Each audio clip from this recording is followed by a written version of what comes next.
क्या आपने कभी सोचा है कि अगर दो सबसे बड़े दुश्मन ईरान और इजराइल खुलकर जंग पर उतर आएं तो दुनिया कैसी दिखेगी? आज हम आपको ले चलेंगे उस जंग के मैदान में जहां सिर्फ मिसाइलें नहीं, इतिहास, राजनीति और भविष्य की शक्ल बदलने वाली घटनाएं टकरा रही हैं। वीडियो में आगे बढ़ने से पहले आप अपने छोटे भाई के चैनल को सब्सक्राइब कर दें। मुझे आप पर भरोसा है, आप मुझे निराश नहीं करेंगे। सब्सक्राइब करने के लिए धन्यवाद। पास्ट दुश्मनी की जड़ें कहां हैं? 1957 के ईरानी क्रांति के बाद ईरान और इजराइल की दोस्ती हमेशा के लिए दुश्मनी में बदल गई। ईरान ने इजराइल को मान्यता देना बंद कर दिया और दोनों देशों के बीच छुपी छुपाई जंग शुरू हो गई। पिछले 4 दशकों में दोनों देशों ने सीरिया, लेबनान, यमन जैसे देशों में एक दूसरे के खिलाफ प्रॉक्सी वॉर लड़ी। कभी साइबर अटैक, कभी आतंकवादी संगठनों को समर्थन, तो कभी सीधे सीधे सैन्य हमले। इजराइल को डर था कि ईरान का न्यूक्लियर प्रोग्राम उसके अस्तित्व के लिए खतरा है और ईरान मानता रहा कि इजराइल पूरे मिडिल ईस्ट की शांति के लिए खतरा है। प्रेजेंट 2025 की जंग, आग और तबाही। 12 जून 2025 इजराइल ने अचानक ईरान के न्यूक्लियर ठिकानों और टॉप मिलिट्री लीडर्स पर एयर स्ट्राइक कर दी। ईरान के कई सीनियर अफसर और वैज्ञानिक मारे गए।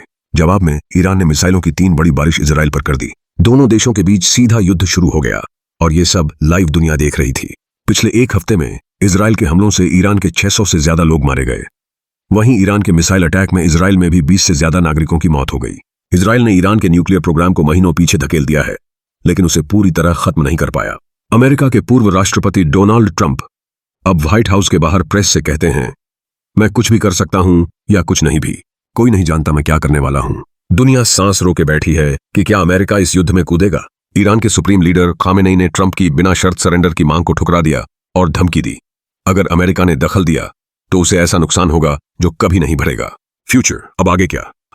दुनिया की सांसें थमी। इजराइल अब ईरान के न्यूक्लियर मिसाइल और कमांड सेंटर पर लगातार हमले कर रहा है। ईरान ने अपने मिसाइल लॉन्चर पश्चिम से हटाकर सेंट्रल ईरान में शिफ्ट कर दिए हैं, जिससे अब लंबी दूरी की मिसाइलें इस्तेमाल हो रही हैं।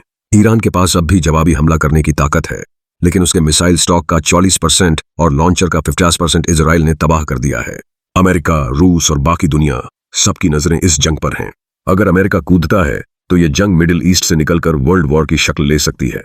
ईरान के साथ उसके सहयोगी हिजबुल्लाह, हूती, इराकी मिलिशिया सब धमकी दे रहे हैं कि अगर अमेरिका आया तो वो भी मैदान में उतरेंगे। इजराइल के प्रधानमंत्री नेतन्याहू कहते हैं, हम ईरान के न्यूक्लियर प्रोग्राम, मिसाइलों और कमांड सेंटर को तबाह कर रहे हैं। लेकिन क्या वाकई ये जंग किसी एक की जीत से खत्म होगी या पूरी दुनिया को इसकी कीमत चुकानी पड़ेगी? क्लाइमैक्स, क्या ये जंग सब कुछ बदल देगी? आज की जंग सिर्फ 2 देशों की नहीं, ये पूरी दुनिया के लिए खतरे की घंटी है। न्यूक्लियर हथियार, मिसाइल अटैक, सुपर पावर की एंट्री, सब कुछ दांव पर है। क्या ईरान झुकेगा? क्या इजराइल रुक जाएगा? या फिर ये आग पूरी दुनिया को अपनी चपेट में ले लेगी? दोस्तों, ये जंग सिर्फ न्यूज नहीं, इतिहास है जो हमारी आंखों के सामने लिखा जा रहा है। क्या आप तैयार हैं उस भविष्य के लिए जो इस जंग के बाद आएगा? अगर ये वीडियो पसंद आया तो लाइक, शेयर और सब्सक्राइब करना ना भूलें और कमेंट में बताएं, क्या आपको लगता है ये जंग रुक सकती है या अब बहुत देर हो चुकी है?